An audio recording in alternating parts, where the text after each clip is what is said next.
Kalau kamu mengubur pedang hari ini, 2000 tahun lagi, yang tersisa harusnya cuma karat dan debu. Tapi pada 1965, ada satu pedang yang keluar dari makam lembab dan menolak untuk menjadi tua. Bilahnya masih mengilap, polanya masih jelas, dan yang paling mengganggu, tepinya masih seperti ingin memotong waktu. Jadi pertanyaannya bukan apa ini asli. Pertanyaannya, teknologi apa yang bisa mengunci logam selama 2000 tahun tanpa karat?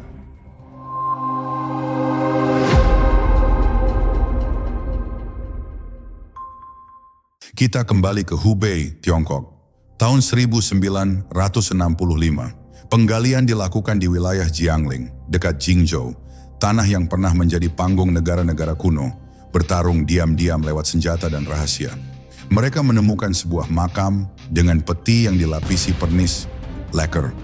Ada artefak-artefak halus di dalamnya, kayu, kain, benda yang biasanya mati duluan. Lalu ada satu benda yang bentuknya seperti janji, sarung pedang, tertutup rapat, terlalu rapat untuk ukuran makam yang sudah berabad-abad bernapas lewat retakan tanah. Ketika sarung itu ditarik, seharusnya ada bunyi serbuk karat, tapi yang muncul justru pantulan cahaya, dingin, bersih, dan tajam. Di momen itu, ini bukan lagi penggalian, ini jadi interogasi terhadap sejarah. Pedang itu kemudian dikenal sebagai Sword of Gojian, pedang Gojian. Gojian adalah raja negara Yue, tokoh yang secara umum ditempatkan pada akhir periode musim semi dan gugur, sekitar abad ke-5 sebelum Masehi. Namanya hidup dalam kisah politik yang keras. Yue melawan Wu, kehinaan, bertahan hidup, lalu balas dendam. Narasi klasik tentang ketekunan yang membuat Gojian jadi simbol kemauan manusia. Yang membuat pedang ini beridentitas, bukan dugaan, tapi tulisan di bilahnya. Karakter kuno gaya seal script yang terkenal itu, Yue Wang Jiu Qianzi Zoyongjian, umumnya ditafsirkan sebagai Raja Yue, Gujian, membuat pedang ini untuk penggunaan pribadinya. Hari ini, pedang tersebut terasosiasi kuat dengan koleksi Hubei Provincial Museum. Ia diperlakukan bukan sebagai senjata, tapi sebagai bukti kemampuan metalurgi yang tidak seharusnya setua itu. Dan kisah Gojian sendiri muncul dalam sumber klasik seperti Shiji karya Simakian, juga tradisi historiografi yang lebih tua seperti Zuojuan. Sejarahnya tercatat, pedangnya terbukti, dua dunia bertemu di satu bilah. Yang membuatnya makin aneh, pedang Yue ditemukan jauh di wilayah yang kuat dengan budaya Chu. Seolah benda ini pernah berpindah tangan, hadiah, rampasan, atau simbol status yang melintasi musuh. Sekarang kita bicara fakta paling brutal. Tanah lembab itu mesin penghancur. Logam yang dikubur lama biasanya kalah pelan-pelan. Oksigen masuk, garam mineral bekerja, mikroretakan jadi pintu, korosi jadi kebiasaan. Tapi pedang ini tidak terlihat seperti selamat secara kebetulan. Ia terlihat seperti dipersiapkan untuk selamat. Pola rombus di permukaan bilah masih tajam seperti ukiran baru. Gagangnya rapi dengan detail dekoratif yang tidak runtuh. Dan ujung bilahnya tidak tumpul seperti barang museum. Ia masih punya niat. Beberapa demonstrasi populer menyebut pedang ini pernah diuji memotong tumpukan kertas. Hasilnya bersih. Entah uji itu seberapa representatif.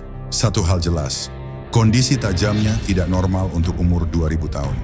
Dan di titik ini, misteri berubah bentuk. Ini bukan cuma artefak awet. Ini seperti prototipe. Contoh bahwa orang kuno bisa bermain di level material yang kita kira milik abad modern. Teori mainstream dimulai dengan kalimat sederhana. Ini bukan besi, ini perunggu. Perunggu campuran tembaga dan timah, kadang dengan unsur lain dalam jumlah kecil, berbeda sifatnya dari besi. Korosinya bisa membentuk lapisan stabil yang justru melindungi lapisan di bawahnya. Lalu muncul kecerdasan desain. Banyak analisis metalurgi populer menyebut tepi bilah dibuat lebih keras dengan kandungan timah lebih tinggi, sementara bagian inti lebih ulet agar bilah tidak rapuh. Bayangkan ini seperti teknologi komposit versi kuno. Bukan satu logam, tapi logam dengan fungsi berbeda di titik berbeda. Dan faktor terbesar, sarungnya. Sarung pedang Goujian terkenal dengan lacquer, pernis alami yang bisa sangat rapat, keras, dan tahan lembab. Sarung yang tepat bisa menciptakan mikro ruang yang mengurangi kontak bilah dengan oksigen dan air. Kalau teori ini benar, maka pedang itu awet karena kombinasi bahan yang tepat, pengrajin yang tepat, dan kebetulan penyimpanan yang luar biasa. Masuk akal, rapi, tapi ada satu detail yang membuat teori rapi ini mulai retak. Detail itu adalah sebuah unsur yang terdengar modern, kromium. Kromium. Dalam budaya populer, kromium identik dengan anti karat. Kita memikirkannya sebagai bagian dari stainless steel atau pelapisan yang membuat logam seperti punya tameng. Jadi ketika laporan-laporan awal menyebut adanya jejak kromium di permukaan pedang, publik langsung meloncat pada satu kesimpulan. Ini teknologi modern yang nyasar ke masa lalu. Banyak pembahasan lanjutan menyatakan kromium itu kemungkinan tidak berasal dari plating yang disengaja. Ia bisa saja datang dari lacquer sarung, dari kontaminasi material organik, atau dari lingkungan mikro di dalam sarung yang tertutup rapat selama ratusan generasi. Artinya begini, teori mainstream tidak mati, tapi tidak lagi nyaman. Karena kalau sarung lacquer bisa ikut menyumbang perlindungan kimia, maka pengrajin kuno mungkin tidak sekadar beruntung. Mereka mungkin paham efeknya. Dan disinilah kita berbelok, dari komposisi logam menuju sistem pengawetan. Sekarang, kita masuk ke ruang yang biasanya membuat orang tidak nyaman. Bagaimana kalau ada teknik yang disengaja, tapi tidak pernah ditulis? Di dunia kerajaan, senjata terbaik bukan sekadar alat perang. Itu identitas negara, itu psikologi musuh, itu propaganda yang bisa membunuh tanpa suara. Jadi bayangkan para pengrajin Yue sebagai insinyur material yang bekerja dalam disiplin rahasia. Mereka mungkin tidak punya istilah pasifasi, tapi mereka bisa melihat hasil. Mereka bisa mengulang proses sampai hasilnya konsisten. Teknologi kuno sering bukan tentang alat canggih, tapi tentang resep. Mineral apa dicampur ke lacquer, seberapa lama dikeringkan, bagaimana bilah dipoles, bagaimana bilah disegel, kapan bilah dimasukkan, dan bagaimana udara dikunci.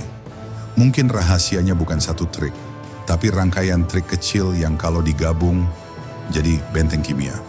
Dan bagian paling terlarang dari teori ini adalah motifnya. Kalau suatu proses memberi pedang umur 2000 tahun, proses itu terlalu berharga untuk dibagi. Ia akan diwariskan terbatas, lalu hilang saat orang-orangnya hilang. Kamu tidak perlu percaya ada alien. Cukup percaya bahwa rahasia negara selalu punya kebiasaan yang sama, dikunci rapat, dan kadang dikubur. Sekarang bayangkan dampaknya kalau pedang ini memang hasil sistem pengawetan yang disengaja. Pertama, sejarah teknologi jadi tidak lagi garis lurus. Ia jadi peta dengan banyak jalan buntu, di mana beberapa pengetahuan muncul, lalu menghilang karena perang, migrasi, eksekusi politik, atau sekadar tidak ada murid yang cukup. Kedua, kita dipaksa mengakui bahwa high-tech tidak selalu berarti elektronik. Proses kimia, segel, kontrol atmosfer, material organik seperti lacquer. Itu semua bisa menjadi teknologi tingkat tinggi jika diterapkan dengan presisi. Ketiga, kalau sebuah kerajaan kuno bisa mengawetkan bilah, maka konsep penyimpanan jangka panjang tidak cuma milik era nuklir dan kapsul waktu modern. Dan pertanyaan terakhirnya yang paling gelap, kalau sesuatu bisa bertahan 2000 tahun, berapa banyak benda lain yang sedang menunggu? Bukan untuk ditemukan, tapi untuk membuktikan kita selama ini terlalu sombong?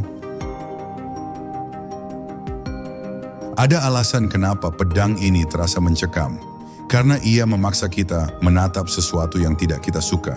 Manusia bisa lupa.